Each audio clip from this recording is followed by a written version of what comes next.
welcome back to the Weekly Pass. I'm Bonnie Jill Laflin, joined by my co-host Hollie Huggins, and we are always happy to have the OG number 88, the original 88, Drew Pearson, Hall of Famer. And Drew, thanks so much for coming back with us because we always love you. And representing. I just need the gold jacket on, and that make my morning. No, it's a little wrinkle. I slept in it last night, so I didn't Oh, want to do okay. it Well, on the that makes show. sense. Yeah, I never You need hardly all the take it off. layers you can get right now. Hey, that's true for sure. Safe and beat. Uh, Thanks for having me, ladies. Thank you. Pleasure to be here. Absolutely. Thank you so much, Joe. Well, I want to get right into it. Of course, we heard the news that Jerry is keeping Coach McCarthy. I know people have been talking so much about it, but I want to get your thoughts. If you were Jerry, let's say you were the GM, what would you have done? I mean, I know you got to be careful. We know how close you are to the Cowboy organization, but, give us a little bit of something of what you think should have happened moving forward. Yeah, I'm glad you pointed that out.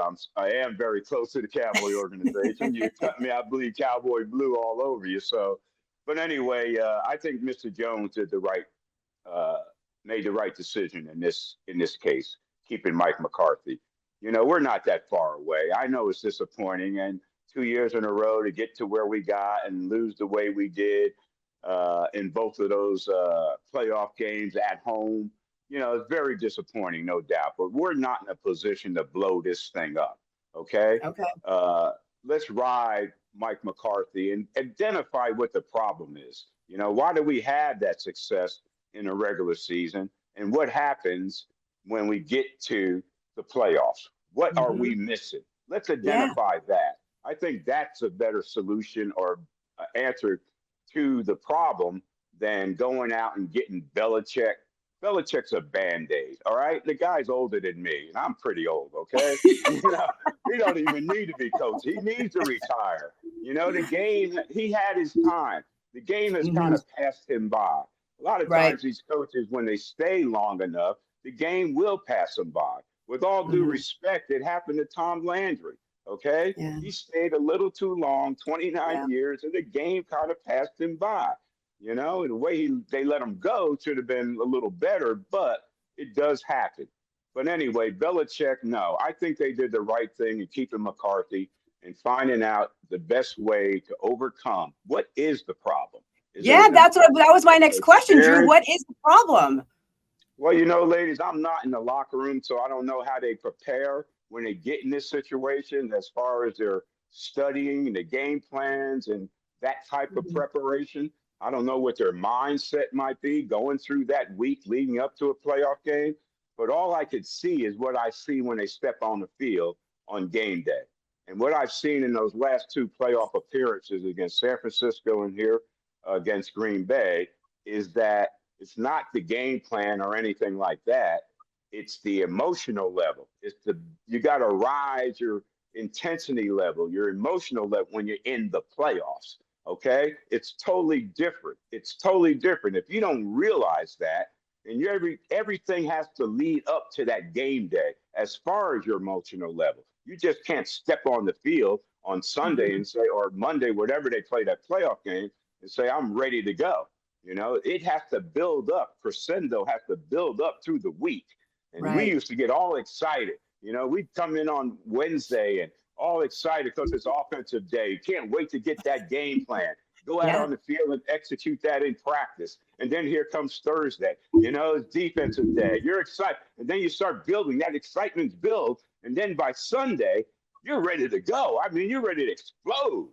Yeah. And if you don't have that, and then you try to step on the field and get that on game day, it ain't going to happen. You know why? Because your opponent has that. He's Uh-huh. bringing it. Yeah. We've experienced it where we're like, oh, okay, he's ready too. Well, okay, it's going to be Mm-hmm. that kind of day. Mm-hmm. Where we're knocked down, drag out type of football game. But Yeah. that's what I see. We got to be prepared going into the game, and you don't do that on game day. You do that through the course of the week. That Right. Before preparation. I toss it over to Holly, I got to ask you about Dak. Do you think that the pressure, first of all, they say, there's a lot of pressure, wearing the star on your helmet, you always got every eye on you. Now with Dak, is this now becoming mental or will it become mental? Because it seems like people are saying he seemed frazzled, the first quarter. I mean, we all love Dak, right? On and off the field, but what is it Is it something that we should be concerned about, Drew? No, it's not. It's not mental. It's not mental playoff pressure on Dak. Okay. Dak can handle that. He's a strong young man. I got all the confidence in the world with Dak Prescott. He could throw me the football anytime. I'll catch it for him, of course. Hood, hood. I don't drop nothing. But I know quarterbacks. I played with a pretty good quarterback in Roger Staubach and then Danny White. And I know quarterbacks. I see Troy Aikman. I tell him he could throw to me anytime because Troy was a bad man. And Dak is in that same class, that same category. What he has to do as a Cowboy quarterback is bring championships. That's what Cowboy quarterbacks, the elite Hall of Famer quarterbacks from Cowboys, are all about. It's not just having regular season success. It's having playoff success and extending that into Super Bowl opportunities and hopefully Super Bowl success. But Dak is the man, okay? If we don't have Dak, where do we go? Where do you go in the NFL? Look at all these teams struggling, with the quarterback position. If the starter goes down, look at the backups that are playing in the league nowadays. I threw more touchdown passes in the NFL than some of these backup quarterbacks that are on rosters right now. I threw 3 touchdown passes in the NFL. I know you did, yeah. So we got a situation with Dak. We just got to get the people around him, to make him better.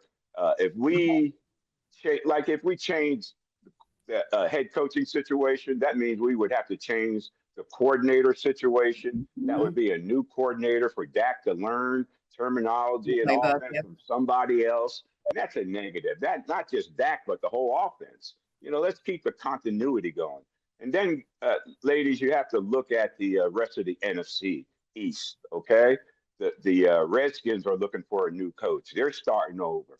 Philadelphia Eagles might be looking for a new coach. They're wondering what's going on in their organization. So they might be starting all over. Look at the New York Giants. They might stay where they're at, but they're firing coordinators and things like that. So they're changing things. So the division is kind of in turmoil. We're the stabilizer in the division. Well, let's keep it like that and try to win the division, get back to the playoffs. And the way you do that is Dak Prescott at quarterback.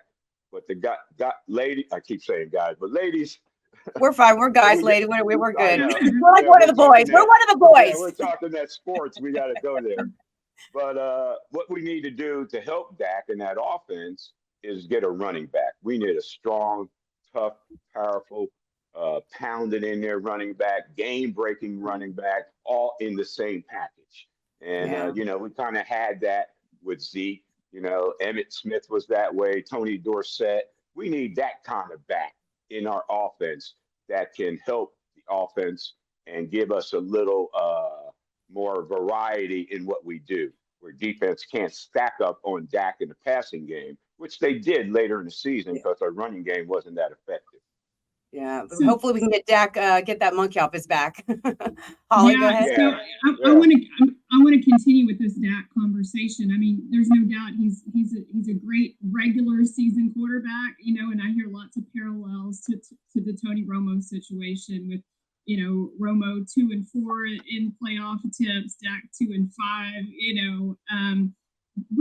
What happens with this offseason, do you think, with regards to Dak? I mean, the Cowboys are going to have to make a tough decision, I guess, with him. Do they reward him for his regular season success?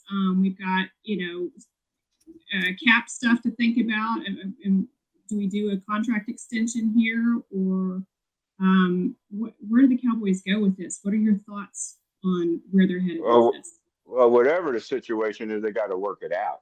I mean, that's your quarterback. Where do you go? Let him go and see how valuable he is. Watch the people line up to try to get that. Okay, so work it out. And Dak's the team type of player. He's got the Tom Brady mentality.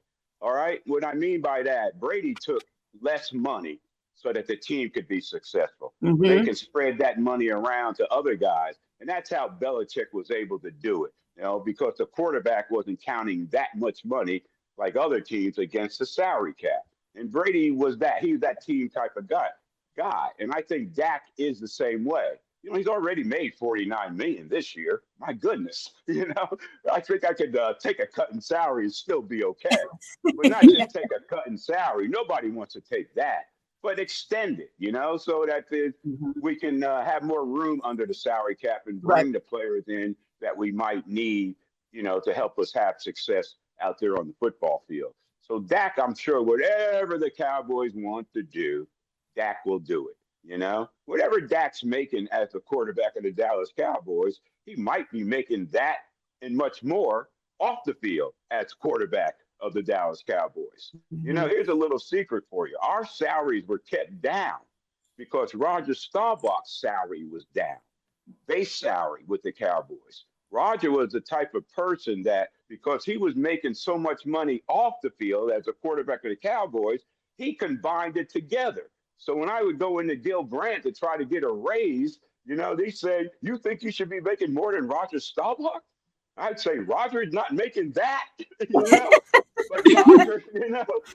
Roger was that type of guy. He wanted to, so the team can have success and the money can go around to the other guys because he knew he was making all that, So he wasn't that greedy where he wanted it all. Dak's the same way. And so Dak will do whatever the Cowboys need. And he needs to be the quarterback. And Mr. Jones understands that. He's not going to let Dak go away. I mean, he represents the team well, the image, everything. The package is there, just put some package, enhance the package by putting players around him and give him what he needs to be successful out there on the field. Good. Yep. Drew, so me and Holly were both cheerleaders for the Dallas Cowboys, and I don't know if you saw this tidbit that happened during the Packers Cowboys game. Allegedly, Holly, I don't know if you saw this as well, a bunch of the Packers players were getting in the face of the cheerleaders and taunting them and made a couple of the girls cry. And that was so crazy to me because the times that we cheer, I mean, I guess we were always winning, right, Holly? We didn't have to worry about that. But we never encountered anything like that. So, Drew, are the cheerleaders fair game, or should they or they're not? It's like, are you going to yell at the hot dog vendor? I mean, where does that end? Because I was shocked to actually see that these girls were crying and they were getting yelled at by these Packer players. Well, the players? The players, not the fans. Players. Not the fans? Yes. No, wow, players. That is crazy. I mean, I guess they were a little jealous or impressed or something. Right? I mean, well, they don't have cheerleaders. There's one thing, they got the cheese head, but they don't have the cheerleaders. But that is wild to me, Drew. You would never. That is wild, because as a player, I don't think we remember the cheerleaders being even recognizable. I know we were there, but we're not concerned about the cheerleaders, man. Right. I mean, when we used to go to other places, of course, nobody's cheerleaders were like ours, none of them performed or acted the uniform, the whole thing. But I mean, for the player to react that means they're noticing something. Okay, yeah. they're focusing on them instead of what they're supposed to be focusing on to react like that. But I say toughen up. Maybe the cheerleaders provided the motivation they needed to go out there and beat the Cowboys. So they certainly didn't provide motivation for us. Right. The way it turned out. I mean, Drew, you're a classy guy. I would never see you doing that. Yeah, I would never see you doing that to the opposing team. Nah, I'd be trying to give him a phone number or something. Hood. But I just think, you know what? Sticks and stones, girls. Toughen up. I can see. Yeah. I mean, thicken your skin. If you can't handle some player and you're, I mean, just gosh, but that's taking it a little too far. Come on. Just get to the locker room. That kind of stuff doesn't. Get to the locker room, get on the airplane, go back to the frozen tundra of Green Bay and enjoy your victory and get ready to, where are they going? To Detroit. San Francisco. Detroit. San Francisco. Yeah, San Francisco, right. Yeah. Right. But it's crazy. I predicted Houston and Detroit in the Super Bowl. That was going to be one of my questions. Okay, that's good to know. I think the NFL deserves that, okay? A Super Bowl that nobody would care about, okay? It's funny that you say that. It's funny you say that, Drew. Houston's a Texas team. They might get some response, negative Cowboy fans and stuff like that against Houston. Right. But Detroit, come on, man. You know, if the ratings are going to be the lowest ever, if the Super Bowl turns out like that, and they'll probably have to stream it on Peacock or something like that. You know? Peacock. Oh my gosh. I So know. How Drew, about that? question It is for funny you. though, because I think everyone kind of is rooting for the Lions, the underdog, the Cinderella story. Everyone seems it's hard not to like them. What Jared Goff went through, and I don't know. Are you on the same? I mean, obviously we bleed, the Cowboys, but are you kind of rooting for the Lions now, or who's I'm your not pick rooting now? for Who's your anyone. dog? I could care who left. I could care less who wins. The Cowboys aren't in it. After last The weekend. The Cowboys aren't in it, so I root for them. And the Eagles are out of it, so I would hate them and root against them. So the allegiance is wide open, as far as what happens in this game. And I just hope it leads to some opportunities where I can maybe get to Vegas or around here where I could make some money off of the Super Bowl, no matter who's in it. But anyway, I think it's going to be Detroit's is that kind of team, of destiny, fate, Hungry. and a lot of stuff falling into place for them, despite what happened in AT&T when they played the Cowboys. In that game, when that happened, I thought, oh wow, this is lining up, all the stars and everything lining up for us. We win that game the way we won that game. We probably easily could have lost that game, but we end up winning. And then that next week, that Monday, Philadelphia loses to the Giants the way they did. Now we win the NFC East. When I look back on our Super Bowl years, especially the year we won it, you look back at how all these things kind of fell into place, through the course of the season to help you get there. And a lot of times it's karma or whatever it might be. But when they happen, it's like, those are the things it takes. Yeah, you got to win and play on the field, but you need a little luck.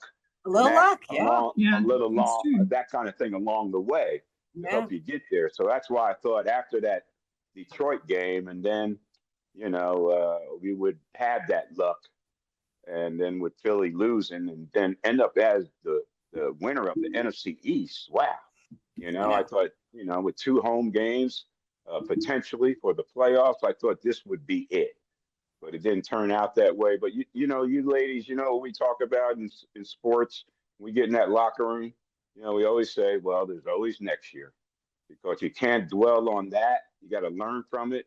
But then you got to use that, hopefully, as motivation going into the next season.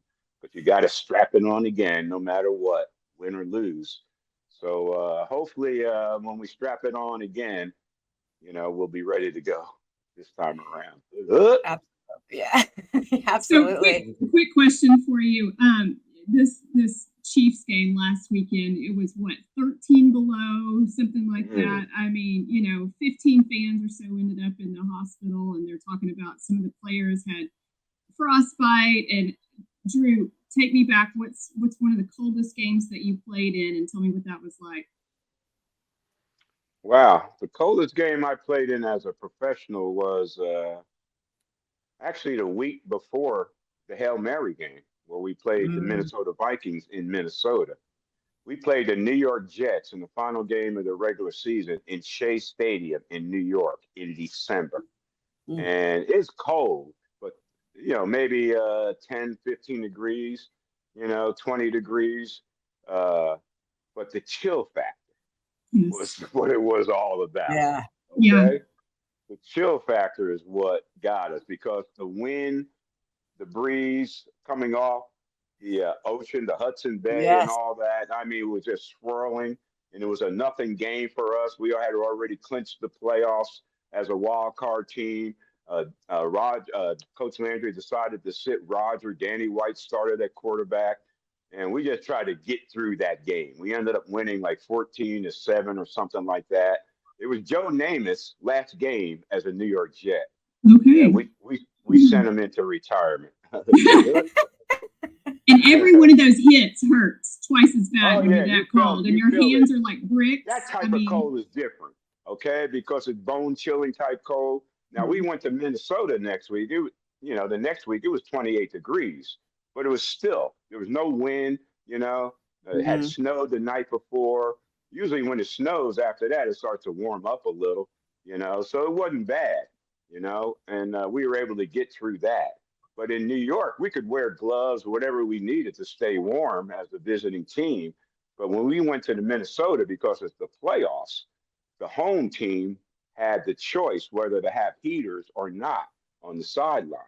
And of course, Minnesota said no heaters. No, so not we for these couldn't have Texas heaters. boys. So Yep. you had to have wow. a level playing field. And the thing about that game, it was the last game played. The Hail Mary game was the last game played in NFL history where both teams were lined up on the same sideline. The 50-yard line separated Wow. us. Yeah. So when I caught the Hail Wow. Mary, I had to run past or jog past or whatever, get past that Viking bench Yes. to get to my bench, okay? You should have saw the fingers and the frozen fingers and everything. Oh, the that's names good I was stuff. called. Oh, it was brutal.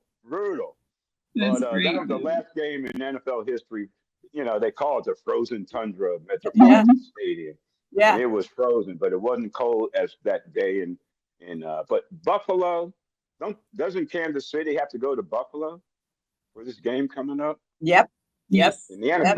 NFL probably made it the late game where it's probably a lot colder, at night, where it would start off at 3 o'clock or 4 o'clock. Mhm. Before you know it, it's a night game, Mhm. because, so it's going to be really cold. So we'll see how that goes. But as a player, you just try to get ready for that.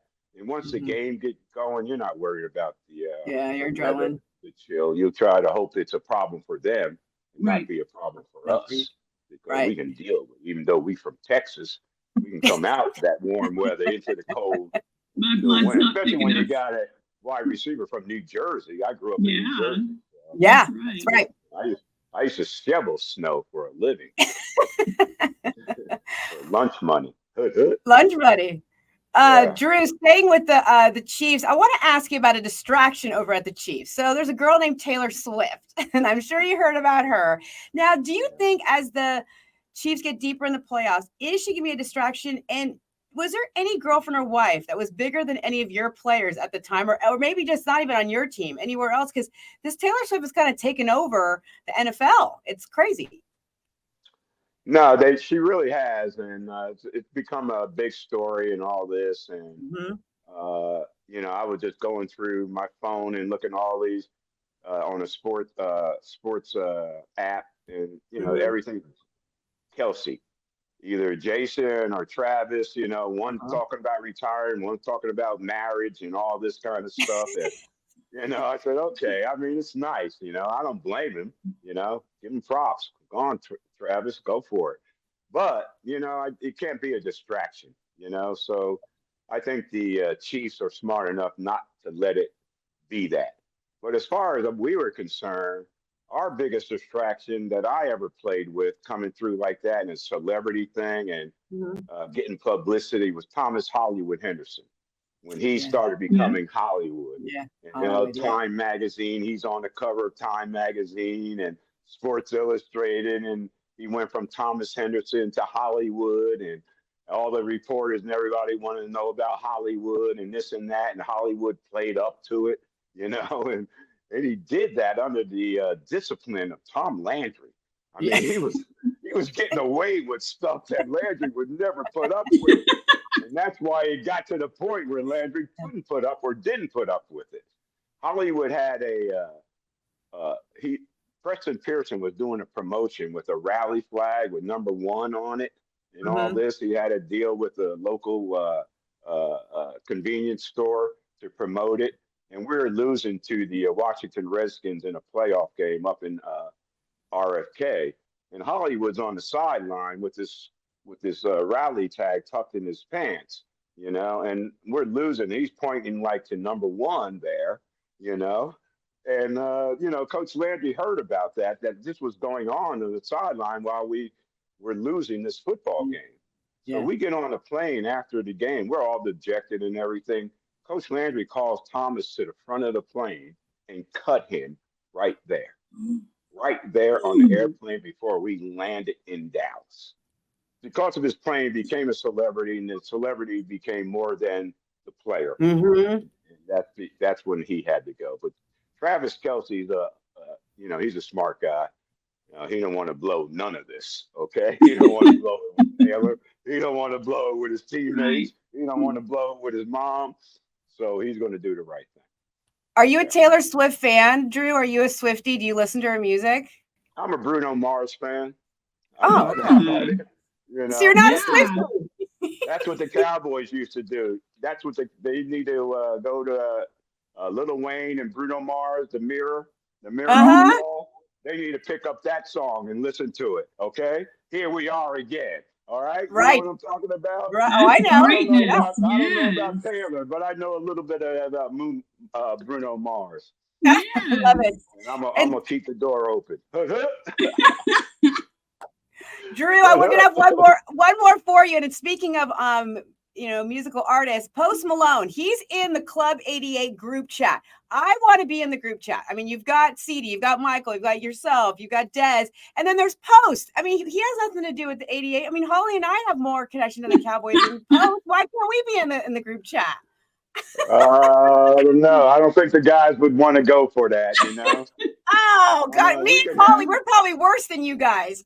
Yeah, we can have a secondary. We don't have enough tattoos. 88 club or something, but no, Post is in because he's from Grapevine, Dallas, and all that. Big Cowboy fan. Yes. Mr. Jones loves him, lets him do a lot of things. His brand is associated with the Cowboys. Yep. What he did when he had the concert, at AT&T and all that, the concessions he made for Post. But Post is a great guy, and that's why he's part of the 88 Club. If you can prove to us that you're deserving of being in the club, we can expand it. We expanded it for Post, and it's not locked in, but you got to make sure you never drop a pass, okay? You can't drop nothing, all right? You can't drop a phone call. You can't drop anything. And that's what we had to make sure Post understood.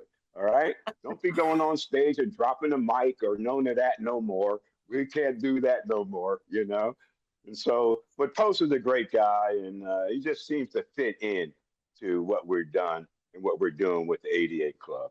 So we text each other during the game. We keep that thing going. Michael's full of spirit and energy all the time, and of course, Dez, he brings it. And CD's on the post. I mean, on the feed, but he doesn't respond till after the game. We don't say, "Hey, CD, you better not pick up that phone during the game." We got a little problem with that. Okay, you got to stay focused. But we're really proud of CD, and what we've said all along through this course of the season, CD's taken 88s, the 88 Club, into history. Because he's breaking all the records. He's breaking Michael's records, any record Dez has. All right. Yeah, he blew mine away a long time ago. Okay. But now he's chipping away at Michael's legacy and his records that he set and stuff like that. So CD's taking us to history. He's taking the 88s to where the 88s have never been. Yeah. But he's a great guy, and we're proud of him representing the 88 Club. Yeah, but Drew, CD doesn't have the ring. He doesn't have a ring like you and Michael have. That's a difference, though. Not yet. And hopefully he'll get that one day, and then it'll all be complete. Dez didn't get it. That's disappointing. Yeah. But it wasn't Dez's fault. Dez gave everything. He's a Cowboys all-time touchdown leader. I know. 2 Hall of Famers. He got more touchdowns than 2 Hall of Famers. So he's had a great career, and he made that catch in Green Bay a few years ago. Yes, I always say Dez caught it. I always say that. God, there's no question about that. They took that away. That could have been Hail Mary number 2. I know. They took that away from Dez, and that was disappointing. But Dez, he has the credentials, and he just doesn't have the championships, but he's still well respected within the 88 Club. Absolutely. I want to ask you about one more club here, and that's the Ring of Honor.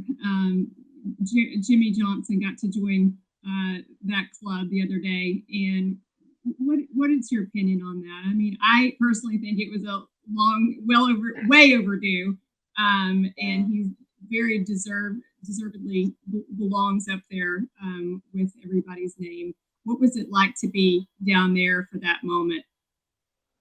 Yeah, it was a great moment. Anytime anybody goes into that Ring of Honor, it's a great moment. We put DeMarcus Ware in there recently. Uh-huh. And but for Jimmy, there's no question he deserves that, and it's long overdue. No question about that. And glad he got his due.